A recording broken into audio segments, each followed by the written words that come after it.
Fala galera do canal Senhor Miranda Podcast. É isso aí, pessoal, estamos começando mais um podcast hoje com o tema Calvinismo versus Arminianismo. Hoje com a presença do pastor Danilo Estélio e do nosso amigo Matheus Romano.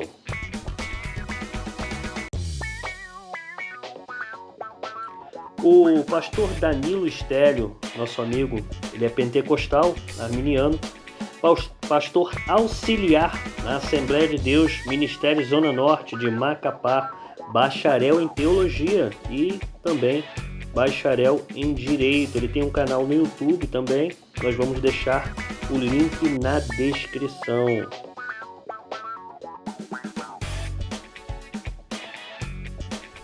O outro debatedor, Matheus Romano, apenas 23 anos, calvinista, bacharel em teologia pela Itadesp. Ele que é autor dos livros Das Denominações e Seus Equívocos e Liberalismo Teológico e Seus Danos à Igreja. Ele também é dono do canal Calvinizando Podcast, também vamos deixar o link na descrição. Sejam bem-vindos e vamos ao debate, vamos a essa troca de ideias aqui. Calvinismo e arminianismo, as mecânicas da salvação, o assunto soteriologia. Sejam bem-vindos.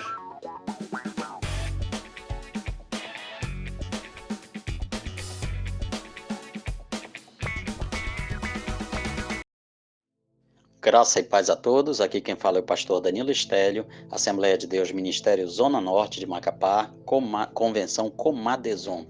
Apresentamos o programa Vento Norte na Rádio Boas Novas, 104.9 FM, aqui em Macapá, no estado do Amapá, e também temos o canal no YouTube Palavra Viva e Fiel, onde apresentamos semanalmente os comentários da Escola Bíblica Dominical, lição do Programa de Educação Cristã Continuada.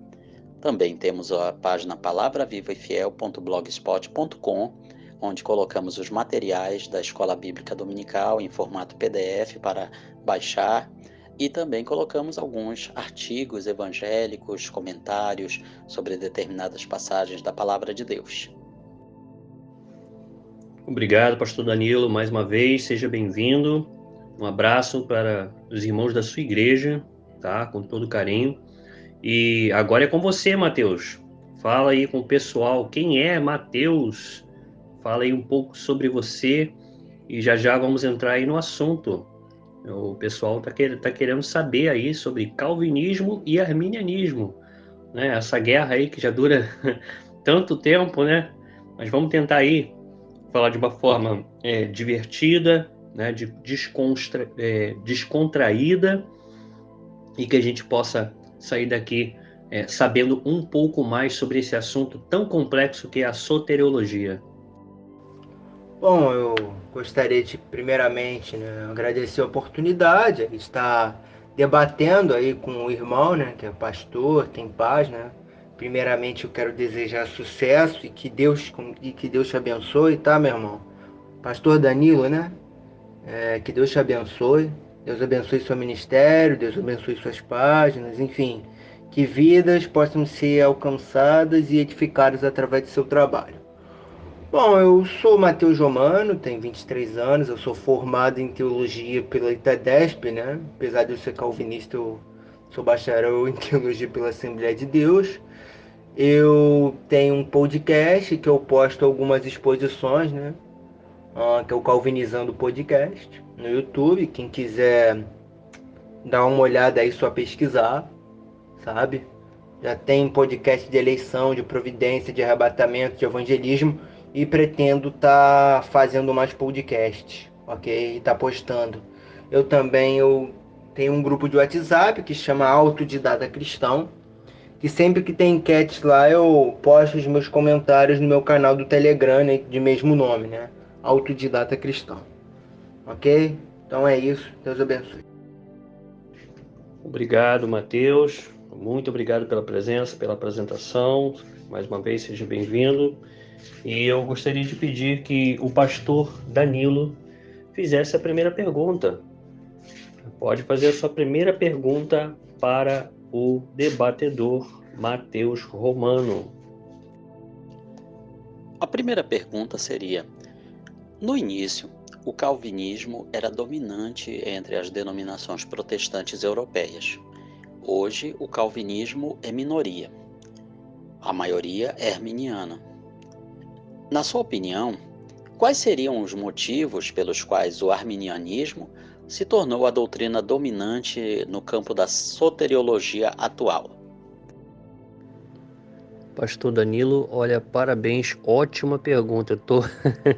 Eu tô me coçando para comentar, mas eu tenho que ser neutro nesse momento. Mas eu com certeza daria uma boa resposta. Eu sei o porquê, né? Vamos ver aí qual a resposta do nosso irmão Matheus. Depois que o Matheus responder, e também possivelmente ele vai deixar uma pergunta para o pastor Danilo, eu gostaria de fazer uma pergunta para os dois responderem. Opa, ótima pergunta, tá, pastor Danilo? Ótima pergunta, e como o senhor foi bem direto na pergunta, eu pretendo ser bem direto na resposta. Sua pergunta é a seguinte: no início, o calvinismo ele foi dominante, de fato, ali na Suíça, depois na Holanda, na Escócia, por toda a Europa, né? Você tem ali o século XVII, com o Sínodo de Dort, o calvinismo, né, sendo confirmado ali a Tulip, né, no Sínodo de Dort. Você tem a Inglaterra, os puritanos, né, a marca do puritanismo e calvinismo. E você fala por que houve um declínio.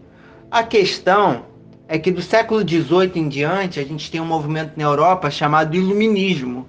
E nesse Iluminismo, né, e nesse humanismo, é atacado a igreja, né, a moral judaico-cristã, e o homem é colocado no centro.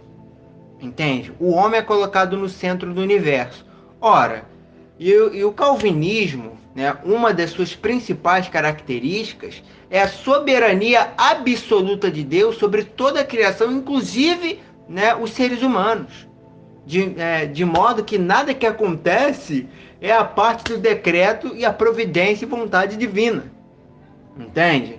Já o arminianismo, aí, seja ele, obviamente que você tem toda a vertente já tem colorações distintas, né? Você tem o clássico o wesleyano, você tem um arminianismo mais moderno, que já tende um pouco para o teísmo aberto, mas o fato é que, em linhas gerais, o arminianismo ele é uma doutrina mais humanista, que coloca o homem no centro.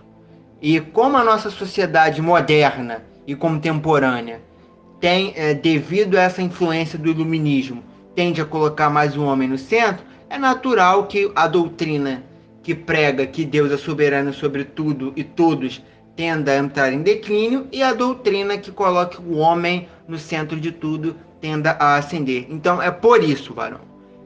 Por isso que o calvinismo entrou em declínio e o arminianismo em ascensão, pela mentalidade humanista que a nossa sociedade contemporânea tem, que é herdada, né, do movimento iluminista, do humanismo e da Revolução Francesa. Então, Matheus, eu gostaria que você fizesse uma pergunta para o pastor Danilo Stélio, e depois da resposta do Danilo Stélio, eu tenho uma pergunta para os dois, mas eu gostaria de deixar uma pergunta para você. Tá? Você não acredita que o calvinismo, as religiões, as denominações de viés reformado, calvinista, que elas seriam mais voltadas para um público de classe média alta, e que as religiões pentecostais arminianas elas são mais acessíveis a um povo de uma instrução um pouco menos elevada, pessoas mais pobres da periferia, e justamente pelo Brasil ser um país onde nós temos uma classe trabalhadora, uma classe que não tem muito acesso, né, a grandes faculdades, né? As pessoas não têm essa oportunidade de ter uma formação, é uma minoria, né, que tem esse privilégio. Você não acha que o calvinismo ele não é muito difundido aqui o pentecostalismo cresce mais porque ele é mais acessível às pessoas mais pobres? Bom, o primeiro eu vou responder a sua pergunta, ok, que você me fez, e depois eu vou fazer a pergunta ao pastor Danilo. Bom, respondendo a sua pergunta, eu acredito que o pentecostalismo, ele de fato é mais difundido, ele é mais difundido entre as classes sociais mais baixas, tá? E assim, eu acho que a IPB pode alcançar, o calvinismo pode alcançar essas pessoas também.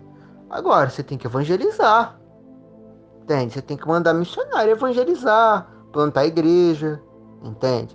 É porque o método de plantação de igreja da IPB é diferente, que, por exemplo, você tem toda uma burocracia, que tem que aprovar a compra de terreno, tem que ir para orçamento, uma série de questões, né, que é tudo ligado ao concílio da igreja. Se eu não me engano, tem que ser aprovado pelo Supremo Concílio.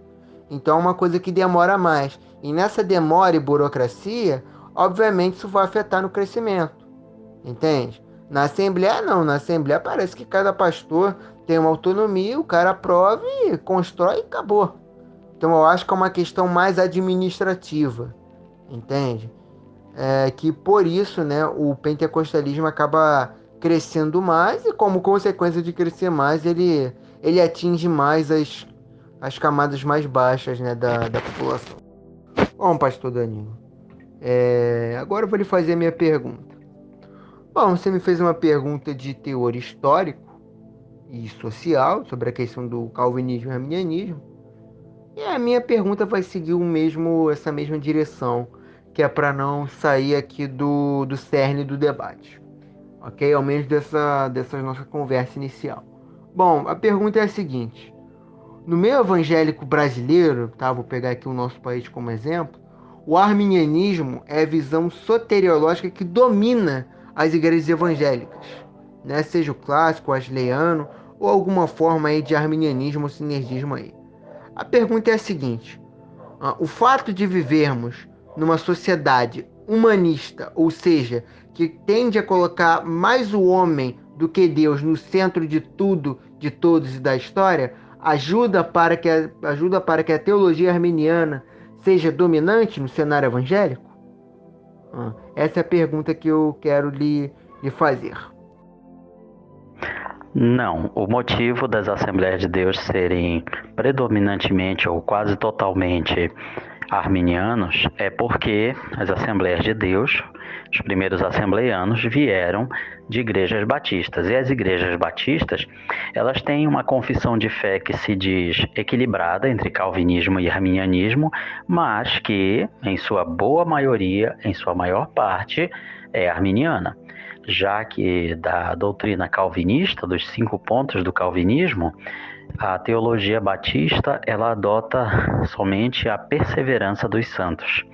Então, com essa base já predominantemente arminiana, evidentemente as Assembleias de Deus completaram e assumiram todo o credo arminiano. A teologia assembleiana ela não coloca o homem como centro, mas coloca o homem como destinatário da ação divina. Coloca o homem como dependente da ação divina na questão também dos dons espirituais e de todo o restante da ação. Ou seja, o homem só tem um protagonismo verdadeiro a partir do momento em que ele se entrega, se rende a Deus através de Cristo Jesus. É isso aí, pessoal. Vocês estão assistindo ao programa Senhor Miranda Podcast. Você que ainda não deixou o seu like, deixe o seu like. Se ainda não é inscrito no canal, inscreva-se e não se esqueça de compartilhar este programa para os seus amigos, para os grupos do Facebook, para os seus amigos do WhatsApp, Telegram, ok? Então, agora nós temos uma pergunta dentro deste assunto que envolve o calvinismo e o arminianismo, no assunto soteriologia, né? Nessa questão de se a salvação se perde ou não, sobre livre-arbítrio ou não. Pois bem, pergunta para os dois. Vamos lá, Epístola de Timóteo, 1 Timóteo, capítulo 2. Primeiro vamos pensar da seguinte forma. Todo ser humano, eu, você, todos nós temos sonhos, nós temos os nossos desejos, nós temos as nossas vontades. Uma pessoa pode viver com muita sorte até os 120 anos, quem sabe, né? Entrar para o Guinness, né, como um dos seres humanos que mais viveu, né? Mas mesmo que um ser humano ele viva 120 anos, ele não vai realizar todos os seus sonhos, todas as suas vontades, todos os seus desejos. Mas Deus, que é soberano, Deus que pode todas as coisas e que nenhum de seus planos podem ser frustrados, se Deus quer, Deus pode, Deus faz, correto? Então, lendo aqui em 1 Timóteo, capítulo 2, versículo 3 e 4, diz assim, versículo 3, isto é bom e aceitável diante de Deus, nosso Salvador, versículo 4, o qual deseja, olha que interessante, Deus deseja, Deus quer, se Deus quer, Deus pode, Deus faz. O versículo diz, versículo 4, o qual deseja que todos os homens sejam salvos e cheguem ao pleno conhecimento da verdade. Ou seja, Deus quer, Deus deseja que todos, não é quase todos, Deus deseja que todos os homens sejam salvos. Mas, analisando a Bíblia dentro de um contexto geral, sabemos que uma parte dos seres humanos serão salvos, né? E outra parte não será salvo. Mas Deus quer que todos se salvem. Isso não seria uma prova de que, embora Deus queira que todos os homens se salvem, Ele tenha deixado o livre-arbítrio? A partir do princípio de que haviam duas árvores no jardim, uma do conhecimento do bem e do mal, que conduzia à morte e à separação de Deus, e a árvore da vida, que conduzia à vida eterna. Não teria desde o princípio Deus estabelecido a opção de escolha entre dois caminhos? Esse versículo de 1 Timóteo capítulo 2, versículo 3 e 4, não seria um forte argumento para a existência do livre-arbítrio? Pergunta para os dois debatedores, respondam quando quiserem. Muito simples de responder essa sua pergunta de 1 Timóteo 2 e 4, que é a questão do todos, né? Deus quer que todos se salvem, mas a questão é, todos é cada pessoa? Todos é cada indivíduo sem exceção, como o arminianismo vai defender? É óbvio que não. Porque você lê o verso 1. E Deus quer que oremos por todos, por todas as pessoas. No verso 2 ele especifica quem são todas as pessoas, que é o quê? Os reis e aqueles que estão em autoridade, ou seja, classes de pessoas. Logo, Deus quer que a gente ore por todas as classes de pessoas, todas as pessoas sem distinção, porque isso é bom e agradável aos olhos de Deus. O que? Que oremos por classes de pessoas.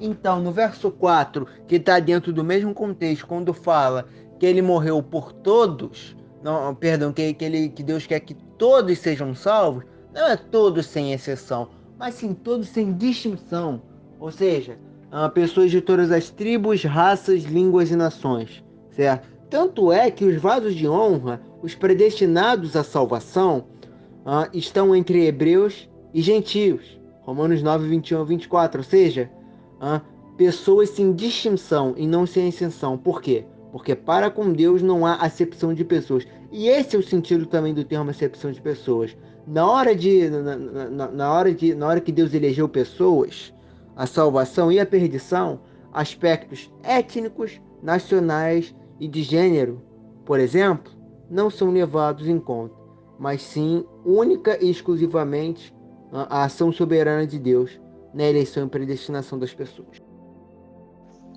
O querer de Deus não significa que Deus fará isso de uma forma que vá contra as suas próprias leis.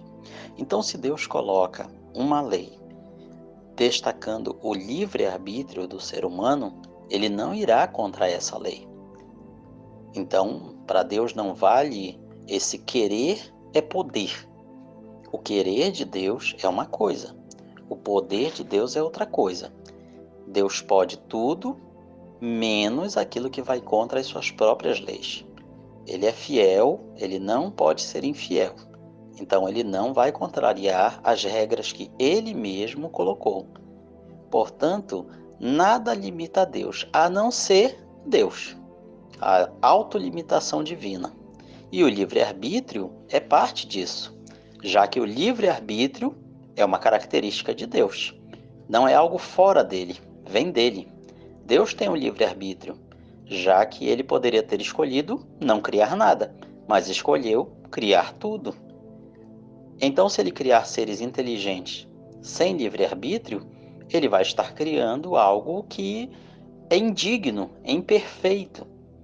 E para ser perfeito, para ser uma criação de Deus, precisa ter o livre-arbítrio. Vocês podem prosseguir o bate-papo livremente, tá? Aqui a gente não tem aquelas regras de relógio, não. Aqui é como se fossem 3 amigos em uma mesa, com a Bíblia aberta e um cafezinho, conversando sobre a palavra de Deus. Não se prendam às formas, deixe fluir naturalmente. Qualquer um dos dois pode fazer perguntas e, quando necessário, eu vou intervir e fazer alguma pergunta ou algum comentário. Fiquem à vontade. Não, é que eu sou acostumado em debate com pergunta, resposta e réplica, entendeu? Aí aqui, pelo que eu tô vendo, só tá tendo pergunta e resposta, né? E como você tá mediano, como eu fiz a última pergunta, eu tava esperando ele me perguntar, entendeu? Aí eu tava esperando ele me perguntar, que eu fiz a pergunta, ele me fez a pergunta, eu respondi. Aí depois ele me fez a pergunta, aí depois eu fiz a pergunta, ele respondeu. A gente também respondeu as indagações que você fez. Eu dei minha resposta, ele deu a dele. Aí eu tava esperando você dar o sinal aí pra ele poder me perguntar, tá? Então, é porque o formato é podcast, né? E o podcast costuma ser pessoas em uma mesa, né? Sentadas, conversando naturalmente. Então, esqueçam aquele formato do debate presidencial, com todas aquelas regras. Aqui é bem informal, né? Eu pretendo, assim que possível, quando tiver toda a estrutura, ter um podcast como aqueles outros que tem toda aquela estrutura, aquela mesa, microfone especial, mas por enquanto a gente vai fazer nesse formato assim. O podcast começou desta forma, né? O podcast era só áudio e depois passou a ser em vídeo, né? Então nós estamos começando o podcast da forma raiz, né? Apenas áudio, pessoas conversando, tá? Mas a gente vai chegar lá. Com a ajuda de vocês, dos inscritos, a gente vai conseguir chegar lá. Prossigam à vontade, de forma descontraída, amigável, tá muito legal, vamos continuar. Historicamente, um dos pontos que me chama a atenção sobre o calvinismo é o Sínodo de Dort, com relação à forma como ele foi realizado. O aspecto religioso foi praticamente secundário. Na realidade, a questão política pesou muito mais. Os adeptos do arminianismo na época, os remonstrantes, eles eram em menor número, foram tratados como réus de crime hediondo, não tiveram praticamente direito à defesa. Enfim, eles foram vítimas de um julgamento totalmente injusto e cruel. E ao final de 180 sessões, como era de se esperar, foram condenados por heresia. perseguidos, expulsos do tribunal de uma forma desumana e cruel. Alguns anos mais tarde, a situação política na Europa, principalmente na Holanda, teve algumas mudanças. E com isso, os seguidores do arminianismo deixaram de ser perseguidos e começaram a se espalhar, a se tornar cada vez mais maioria. Isso nos leva à pergunta: será que na realidade calvinismo, arminianismo e outras correntes teológicas não são simplesmente um fruto do momento político em que aquele local, aquele povo está vivendo? É algo que a gente tem a se perguntar. Ou seja, o valor da doutrina estaria condicionado ao momento cultural, político, econômico que está passando aquele local, aquele povo com aquela doutrina. Dessa forma, os fundamentos teológicos de qualquer doutrina, eles ficariam em segundo plano. Você teria como que fundamentos teológicos para justificar qualquer uma das doutrinas, seja calvinismo, seja arminianismo, seja qualquer uma. Ou seja, todos eles teriam embasamento bíblico. Tudo teria embasamento bíblico. A validade, a aceitação daquela doutrina dependeria do contexto sociocultural, econômico em que se está passando. E a isso nos levaria à seguinte pergunta: o que precisaria mudar na sociedade atual para que o calvinismo voltasse a ser ou maioria ou mais aceito do que ele é atualmente?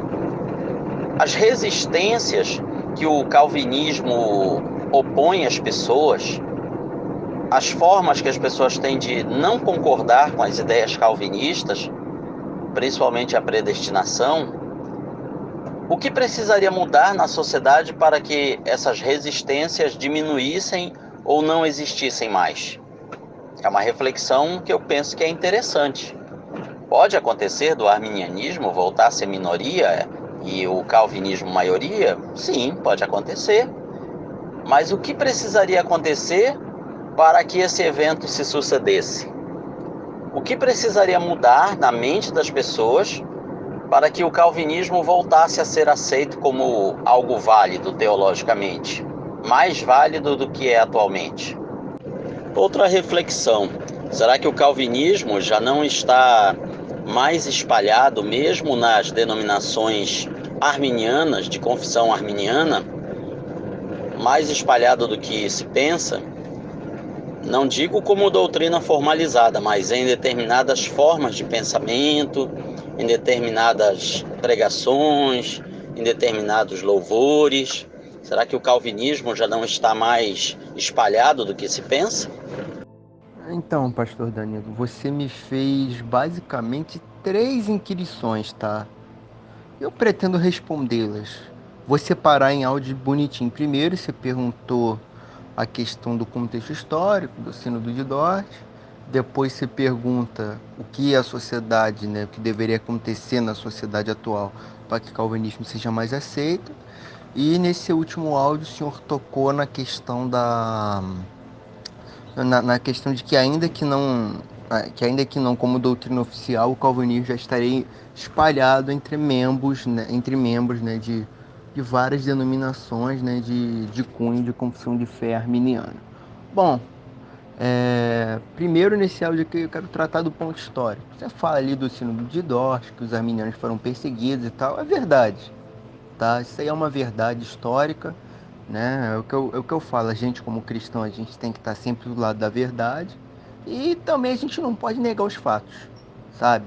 Até como cidadão, né? A gente não pode negar os fatos. De fato, eles foram perseguidos, foi um julgamento político, né? E por quê? Tá? Você fala da questão ali do lado político, por quê? Porque naquele contexto a Holanda estava querendo ter independência da Espanha, certo? E estava em guerra civil com a Espanha. Não, perdão, estava em guerra com a Espanha por conta disso aí. E o que acontece? A Espanha é católica, né? A Espanha é católica. E qual doutrina que se assemelha mais com a soteriologia católica? É o arminianismo, que tem essa questão do livre-arbítrio humano, sabe, do homem ter uma participação maior na salvação do que no calvinismo. Então, o que acontece? Naquele contexto, de fato, ser arminiano seria ser aliado do inimigo. Então, por isso esse julgamento político aí tão sério, ok, com relação ao arminianismo, tá? É assim que eu responderia a questão do sino de Dort. E aproveitando aqui também para comentar, o senhor falou da questão de que a doutrina seria fruto do momento. Olha, não acredito que a doutrina seja fruto do momento, não. Acredito que toda doutrina ela tem seu embasamento bíblico. Ainda os teólogos vão para a Bíblia e procuram refletir e embasar para poder responder as questões da melhor maneira possível. Não acho que tem a ver com o momento, não. Tem a ver com uma reflexão bíblica que é feita sobre um tema. Agora, seu segundo ponto com relação a o que deveria acontecer para o calvinismo ser mais aceito, olha, acredito que é um avivamento. Principalmente o homem entender que a parte da graça de Deus, se ele olhar para si mesmo, ele não vê um traço de bem, desde o fio do cabelo até a planta dos pés. Não vai achar um traço de bem. Dele entender que ele é totalmente miserável, pecador, depravado, condenado. Sem Deus ele não é nada. Sem Deus ele nem respira. À luz de Atos 17. Sabe, ele não come, ele não vive, ele não sobrevive. Tem.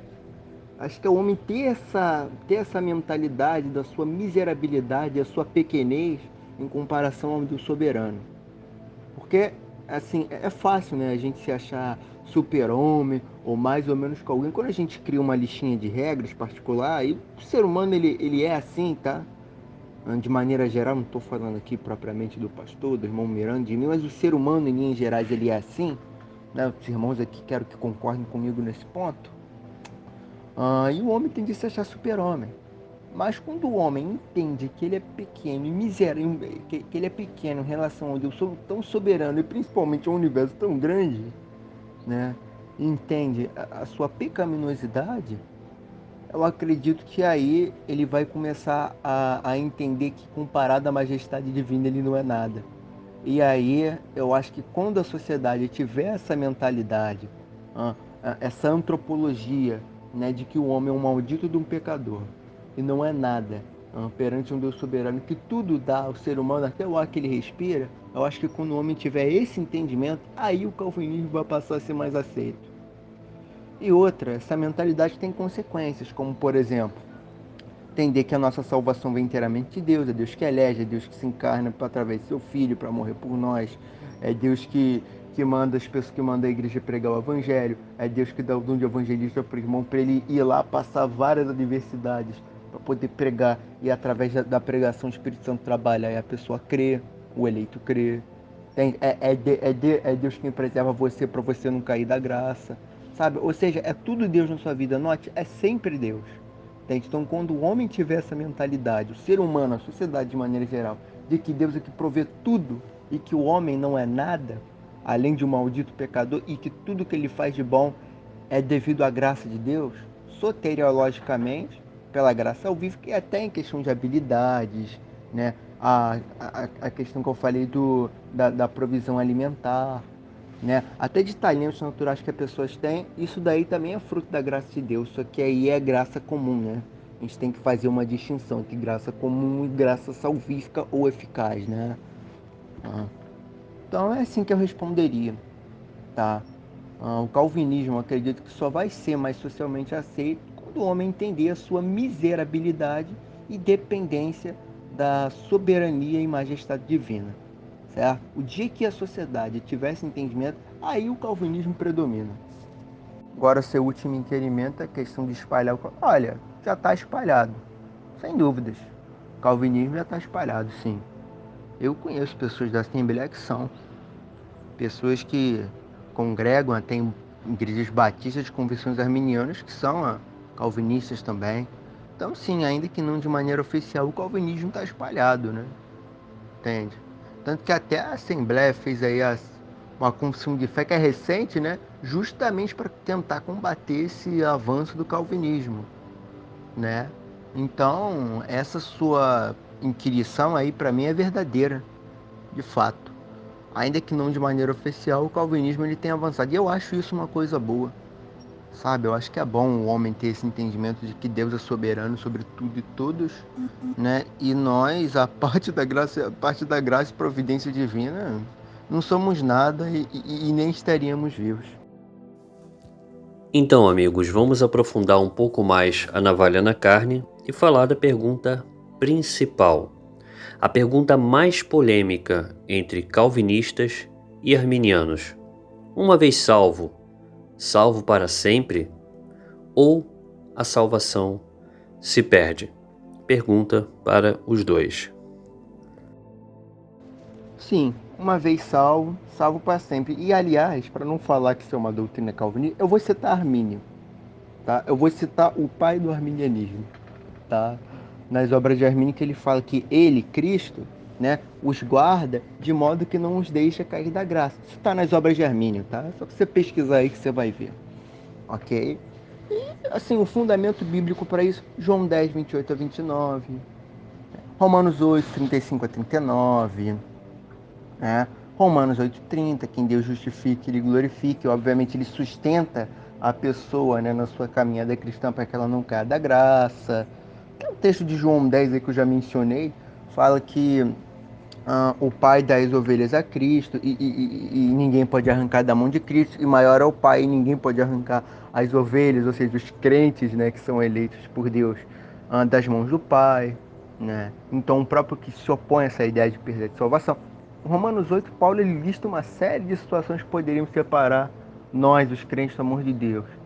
Mas no final ele fala, estou certo que nada, nem vida nem porvir, pode nos separar do amor de Deus. Ou seja, de qualquer situação, por mais desesperadora que seja, nem a morte física, pode separar um crente do amor de Deus. Ok? Então, sim, tá? A doutrina da preservação do justo é verdadeira. E, de fato, biblicamente é comprovado, tá? Uma vez salvo, salvo para sempre. Então, agora que foi solicitado aí pelo Miranda entrar no assunto predestinação e eleição. Predestinação, eleição e livre-arbítrio. Pergunta é o seguinte, pastor Danilo, talvez uma das maiores controvérsias do calvinismo seja o ponto 2 da Tulip, ou da doutrina da eleição incondicional.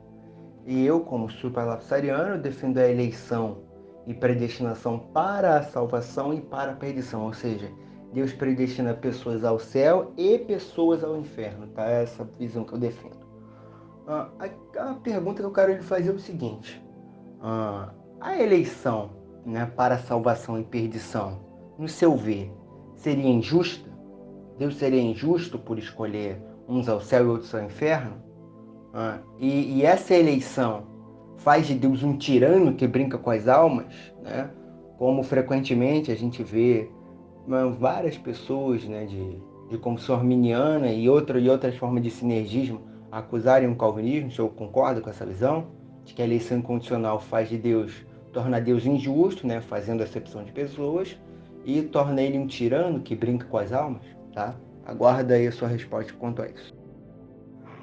Na teologia paulina, nos escritos de Paulo, nós encontramos de forma muito mais acentuada o aviso contra cair da graça, perder a salvação. Paulo, por exemplo, quando escreve a Timóteo, primeira carta de Paulo a Timóteo, capítulo 1, 19 e 20, conservando a boa fé e a boa consciência, a qual alguns eles rejeitaram a fé e a boa consciência, fizeram naufrágio na fé. Eles naufragaram na fé. E entre esses foram Himeneu e Alexandre, os quais entreguei a Satanás para que aprendam a não blasfemar. Então são pessoas que conheceram a verdade, conheceram a fé, conheceram a boa consciência e rejeitaram. Você só pode rejeitar aquilo que você conheceu. E com isso eles naufragaram na fé. Ou seja, eles caíram da graça, eles perderam a sua salvação. Paulo ainda usa nessa mesma carta a Timóteo, capítulo 6, versículo 9. Mas os que querem ser ricos caem em tentação, em laço e em muitas concupiscências loucas e nocivas que submergem os homens na perdição e ruína. Então aqui Paulo está fazendo um aviso generalizado contra esse desejo desmedido pela riqueza. Faz as pessoas caírem em tentação e, portanto, caírem da graça. Porque é óbvio que você não vai estar na graça de Deus numa situação dessas. Sobre a questão de perder a salvação. Na Bíblia, nós temos vários textos que dão ao salvo a certeza, a segurança de que ele está salvo. Mas também encontramos textos que exigem cuidado para ele permanecer salvo, para ele continuar salvo. Não são abordagens opostas, elas são complementares. No que depender de Deus, ninguém nunca se perderá. E no que depender do homem, cada um cuide da sua salvação. Afinal, se eu sou um escolhido por Deus para ser salvo, utilizando o componente, a ideia calvinista, isso abre a porta para o triunfalismo. Ou seja, nada do que eu fizer me fará perder a salvação. Portanto, eu posso fazer qualquer coisa, porque já estou salvo. Veja então como uma ideia correta acaba se tornando uma ideia errada. Ou seja, um componente do calvinismo pode abrir a porta para o triunfalismo. Ainda na segunda carta de Paulo a Timóteo, capítulo 2, versículos 17 e 18. E a palavra desses roerá como gangrena, entre os quais são Himeneu e Fileto. Olha o Himeneu de novo aqui. Os quais se desviaram da verdade. Você só pode se desviar da verdade se antes você estava na verdade, dizendo que a ressurreição já era feita e perverteram a fé de alguns. Era um tipo de preteristas completos daquela época. Diziam que já tinha acontecido a ressurreição, vai ver que deveria ser só. Era uma doutrina estranha, era uma heresia. Então Paulo está dizendo que essas pessoas se desviaram da verdade. Olha, se você se desvia da verdade, você fez o quê? Você caiu da graça. Como é que você vai permanecer na graça desviado da verdade? Não é compatível uma coisa com a outra. Acontece que tudo que você disse a respeito da depravação humana, da pequenez humana, tudo isso é pregado pelo arminianismo. O assembleiano clássico, que é arminiano, ele não vai pregar que o ser humano é especial, é alguém que tem valor em si mesmo. Não, ele vai pregar que o ser humano, embora sendo criação de Deus, obra das mãos de Deus, ele é depravado, ele é pecador, ele é mau por natureza. O arminiano não acredita que o ser humano seja um super-homem. Quem acredita nisso é o triunfalismo, uma ideia que surgiu na teologia neopentecostal e que tem suas raízes num componente calvinista. O arminiano não exclui a soberania de Deus. Crer no livre-arbítrio do homem em aceitar a salvação não anula a soberania de Deus, a qual é equilibrada pela responsabilidade moral do homem. Mateus, agradeço pela sua sinceridade em reconhecer o componente histórico e político da perseguição que existiu nos primórdios, a perseguição do calvinismo contra o arminianismo. Realmente são fatos inegáveis. Concordamos então que toda doutrina tem fundamento bíblico, tanto a doutrina correta quanto a incorreta, que podemos chamar de heresia.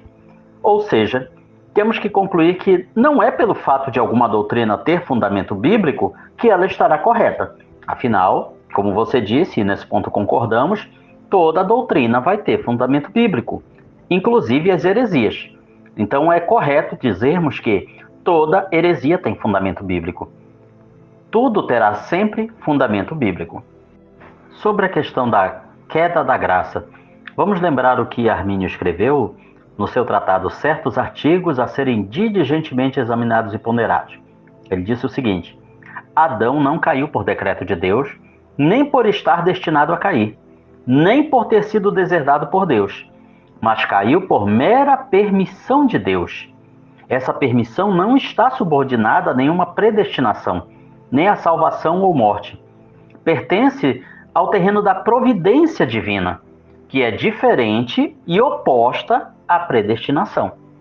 Portanto, o cair da graça é possível sim. Adão caiu da graça de Deus. Ele caiu dessa graça. Então, assim como ele, todo ser humano está sujeito a cair da graça. Vejamos ainda na carta aos Hebreus, capítulo 6, versículos 4 a 6. Porque é impossível que sejam outra vez renovados para arrependimento quem? Os que já uma vez foram iluminados, provaram o dom celestial, se fizeram participantes do Espírito Santo, provaram a boa palavra de Deus e as virtudes do século futuro. Que tipo de pessoas é essas? São ímpios? São pessoas que não conheceram a verdade? Nada disso. São pessoas que conheceram a verdade, foram aprofundados na espiritualidade de Cristo, mas caíram novamente. O texto fala, eles recaíram, eles caíram outra vez. Então, o que o texto bíblico está dizendo é impossível que essas pessoas sejam renovadas para arrependimento. Ou seja, para eles não tem mais salvação. Para eles não tem mais jeito. Eles caíram da graça e nunca mais serão salvos. Ora, se não fosse possível cair da graça, por que o texto bíblico diria isso? Não haveria sentido algum. Bom, eu só quero te trazer aqui para o que foi a sua pergunta. Ok? Você perguntou por que o calvinismo não é muito aceito, o que deveria ocorrer para que o calvinismo tenha a maior aceitação social. Eu respondi isso. Que é o quê? O homem entender a sua pecaminosidade e a sua pequenez comparada à majestade divina. Em nenhum momento eu afirmei que um assembleiano, um arminiano clássico nega, ou que o próprio Armínio tenha negado a depravação total. Ok? Eu não chamei vocês de pelagianos e semi-pelagianos, tá? Então esse áudio aqui, com todo respeito à pessoa do pastor, fica por conta do senhor. Sim, porque a heresia, tá? Só fundamental, ela não é uma negação completa da verdade, mas sim uma distorção. Por exemplo, essa questão aí do ficar determinando, do confiar, determinar, que é muito exacerbado no meio neopentecostal. Tem um fundo de verdade aí, saber que é o quê? Confiar em Deus, confiar na providência divina. Isso daí é um ensino bíblico. Por que Israel pereceu, foi castigado no deserto muitas vezes? Porque não confiou na providência de Deus, né? No socorro de Deus, entende? Então, assim, a heresia há um certo fundamento bíblico, não há um total, porque, como já dito, a heresia não é a negação da verdade, mas sim uma mescla de verdade com mentira. E com relação ao contexto histórico, bom, são fatos históricos, né, Varão? Aquilo, né? Não dá pra gente negar os fatos históricos. Bom, eu vou responder a esses dois áudios aqui de maneira rápida e objetiva. Bom, com relação à queda, você trabalha o típico argumento armeniano, que é a permissão e a presciência, né? Se bem que se eu focou mais aqui na questão da permissão, mas o arminianismo vai trabalhar na presciência, ou seja, Deus sabia que a queda iria acontecer e no espaço de liberdade que ele deu ao homem, ele permitiu, né, que o homem desobedecesse, né? Ele não decretou. Bom, a questão, tá, é o seguinte com relação à queda. Deus sabia que o homem ia cair? Sabia, ninguém pode negar, porque senão Deus não é presciente, Deus não é presciente, ele não é onisciente, se ele não é onisciente, presciente, ele deixa de ser Deus. Então Deus sabia, ok? A questão é, quem colocou o futuro lá para Deus saber? Tem que ser alguém, senão a gente vai virar budista. Aqui temos 3 cristãos, não temos nenhum budista. Então alguém colocou o futuro lá, né? Então quem colocou? O próprio Deus. Logo você vai cair numa presciência decretiva. E aí, já que você cita Armínio, agora eu vou citar Calvino. Tá? Institutos da Religião Cristã, livro 3, capítulo 23, seção 7, edição clássica. Diz Calvino. Onde vai falar isso que eu falei sobre a questão da presença, vai dizer, nem deve parecer absurdo o que eu digo. Deus não só viu de antemão a queda do primeiro homem e nela a ruína de sua posteridade, mas as administrou por seu decreto, ou por seu arbítrio, ou dependendo da tradução, mais pelo seu próprio prazer a decretou. Aí vai depender da tradução que você achar.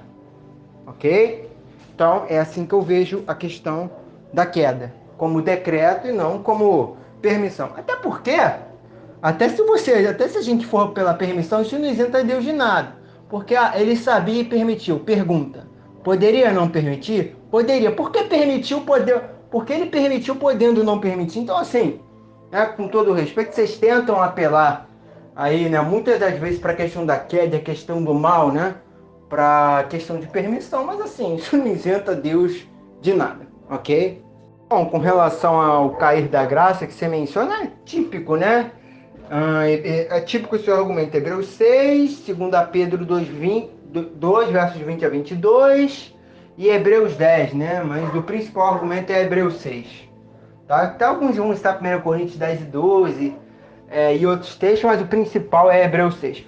Bom, vai dizer que o texto ali vai falar de pessoas que foram iluminados pelo Espírito Santo, participaram da graça e provaram do dom celestial. E aí, né, no seu auge, como uma boa posição arminiana clássica, né, vai defender que é o cair da graça, que é o pecado da apostasia, né? A pessoa apostata e aí perde a salvação, não tem mais jeito. Bom, a minha resposta às suas inquirições é a seguinte: é que esse ser iluminado e participar do dom celestial não significa ser salvo, mas sim ter uma experiência religiosa muito forte. E sim, nós temos exemplos na Bíblia de pessoas que tiveram uma experiência religiosa muito forte e mesmo assim não eram salvos. O maior exemplo talvez seja Judas Iscariotes. E lembrando, o Judas Iscariotes foi membro do colégio apostólico. Judas Iscariotes recebeu os mesmos dons de curar, expulsar demônios, como os demais apóstolos, à luz de Mateus capítulo 10, versos 1 a 5, ok? Judas curou, expulsou o demônio, fez tudo como os demais apóstolos.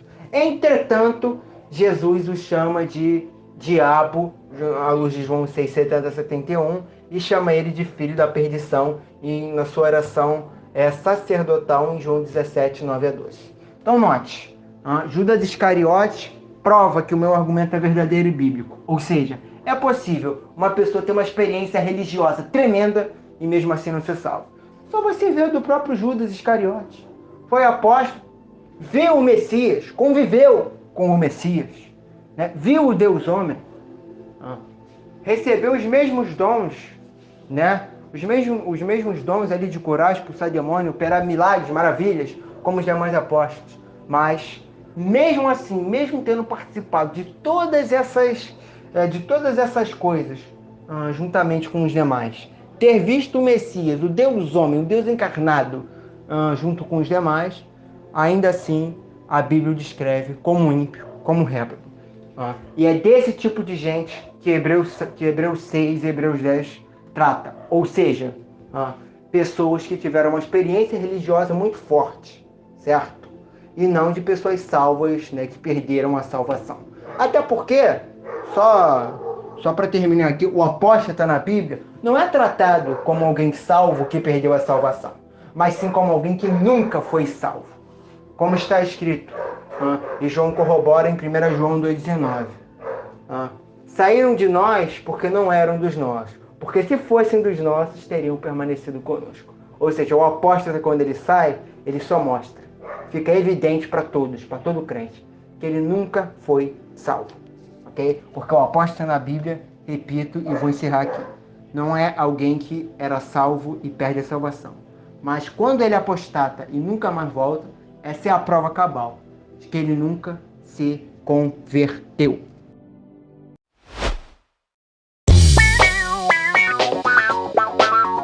Fala, galera do canal Senhor Miranda Podcast.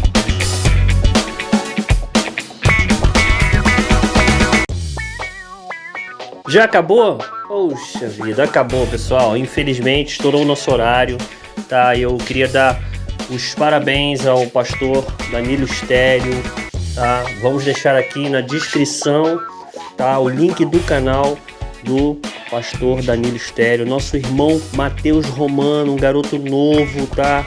Um grande futuro pela frente, com certeza. Já é um grande teólogo, mas será ainda muito maior. Parabéns. Também vou deixar aqui o link do canal dele na descrição, Calvinizando Podcast.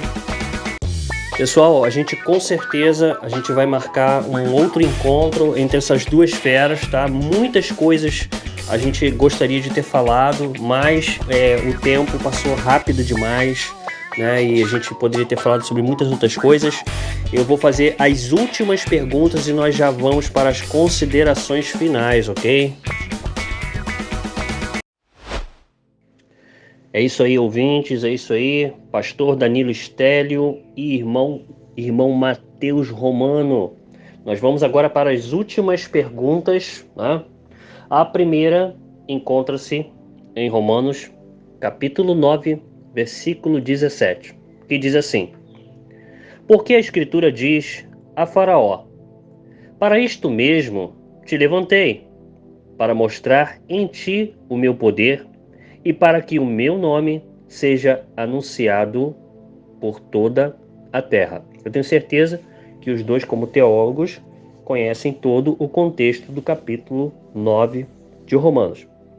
A pergunta sobre Romanos 9:17, na opinião do calvinismo e na opinião do arminianismo, como que vocês interpretam esse texto?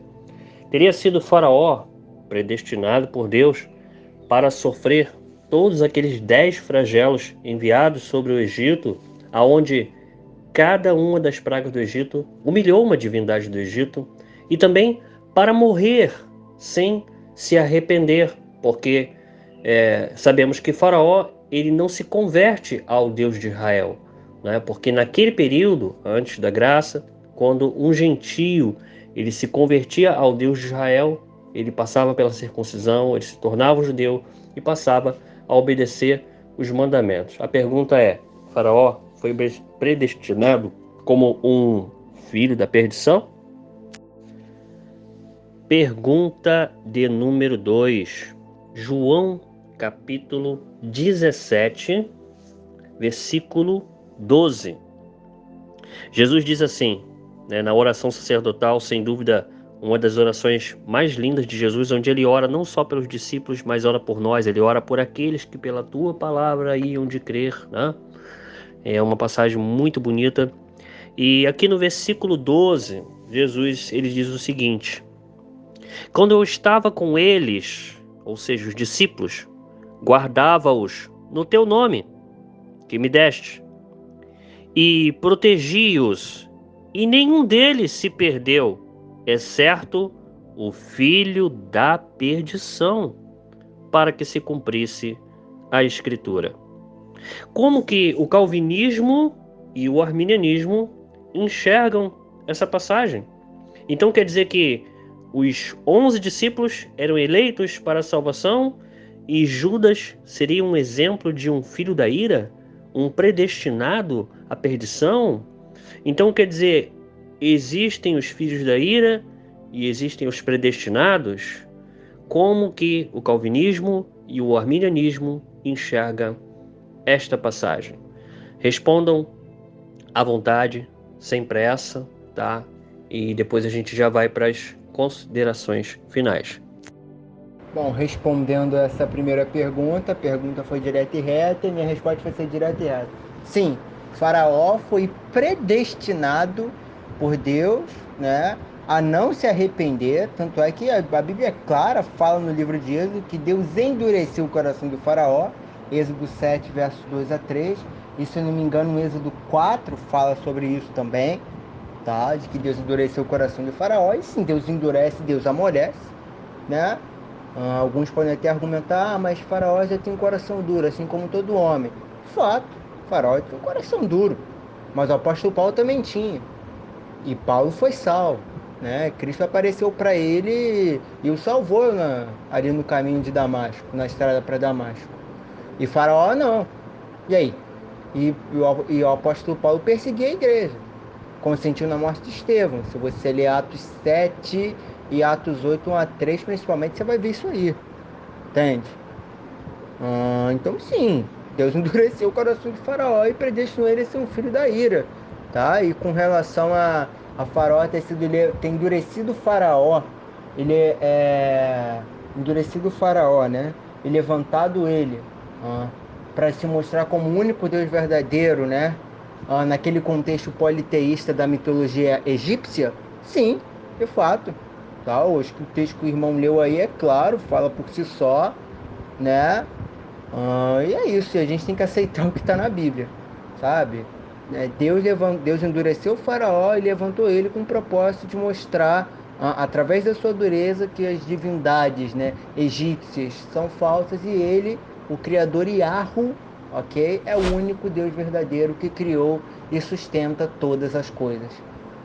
À luz de todo o ensino bíblico, principalmente essa questão da providência da vida humana em Atos 17, né, como fica claro ali no discurso de Paulo aos atenienses. Com relação a João 17, do verso 12, que o irmão fala, né, que Jesus guardou os 11, exceto o filho da perdição para que se cumpram as escrituras.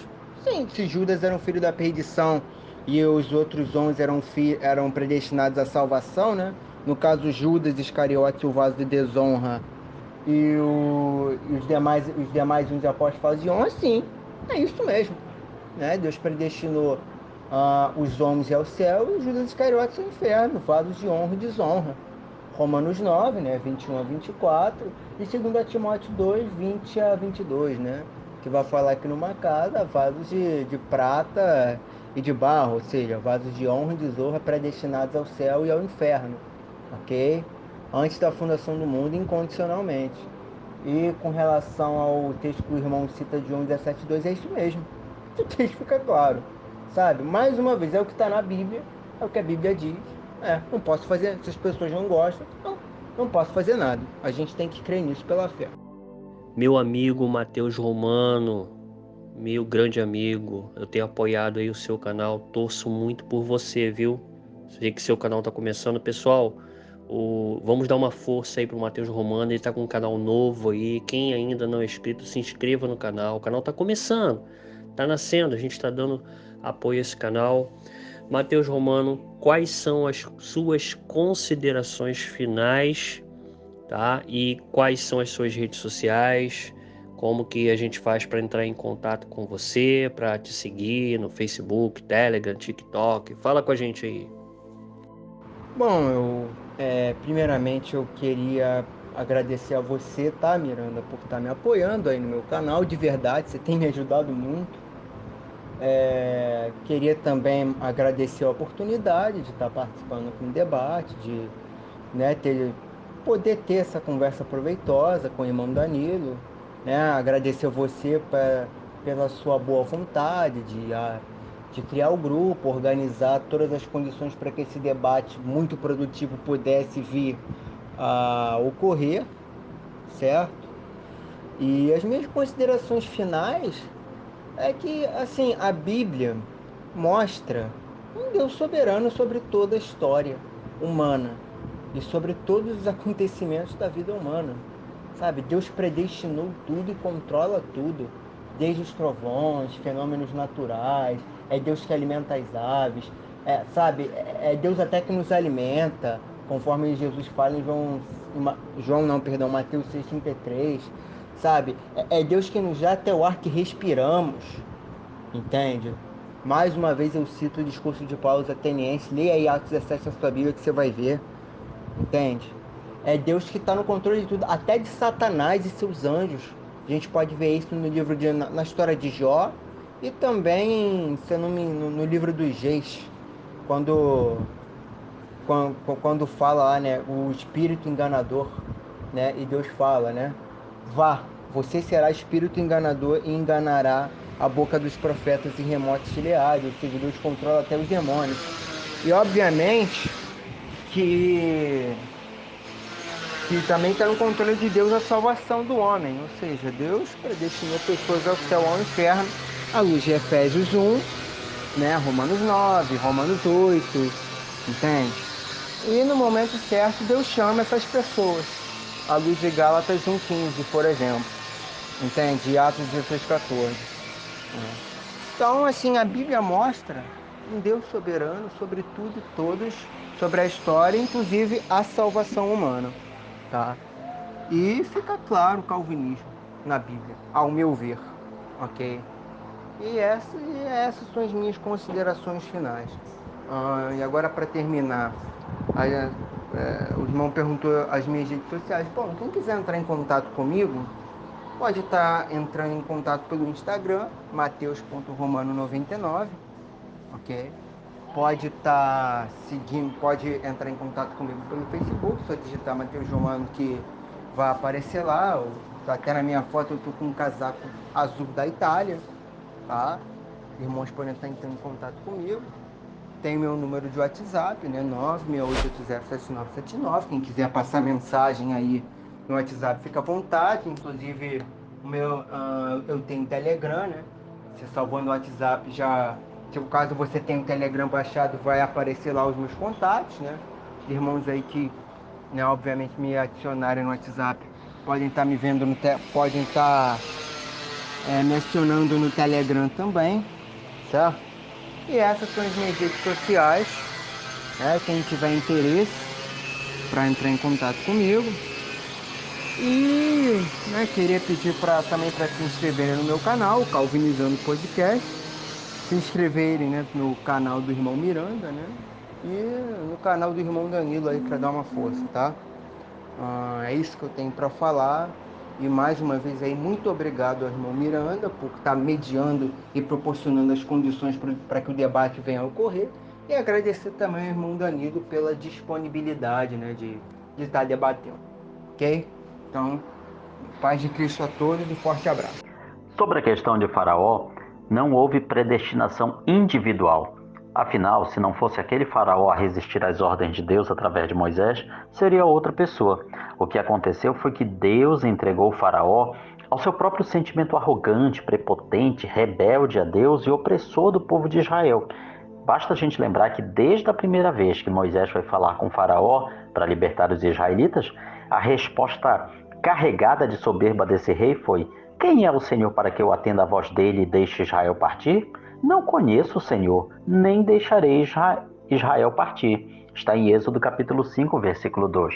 Portanto, não se trata de uma predestinação individual, mas sim a predestinação geral a que todos os homens estão sujeitos. Rejeitarem a Deus, eles estão abraçando a perdição. E é nesse sentido também que Judas é chamado de filho da perdição. Afinal, todo ser humano, ele já nasce perdido.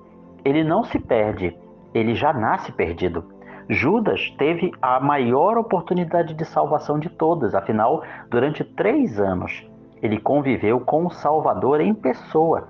Ele não estava predestinado individualmente a ser o traidor, até porque as profecias messiânicas não especificavam que seria ele. Poderia ser qualquer um dos outros 12, ou qualquer um dos parentes, amigos próximos de Jesus, pessoas que gozavam da confiança de Jesus. Poderia ter sido qualquer um deles o traidor. Judas teve a chance de conhecer e abraçar a salvação em pessoa, através de Jesus, mas rejeitou essa salvação e traiu o Salvador. Então o título de filho da perdição para ele é mais do que adequado, justamente por causa disso. Não se trata de uma predestinação individual. A pessoa não nasce predestinada a se perder, mas Deus já sabe quem vai aceitar a salvação e quem vai rejeitar a salvação. Pastor Danilo Listério, mais uma vez, obrigado pela sua participação. Sempre será bem-vindo aqui no canal, tá? Quais são as suas considerações finais? E quem quiser entrar em contato com o senhor, quais são as suas redes sociais? Qual o seu contato? Fala pra gente.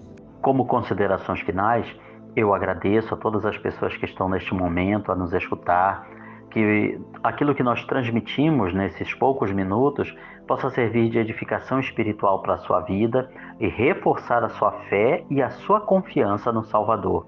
Permaneça firme na fé, guarde a sua salvação, não abra mão da sua salvação por nada, pois não haverá outra. A salvação que hoje nós temos nesta vida através de Jesus, não teremos outra.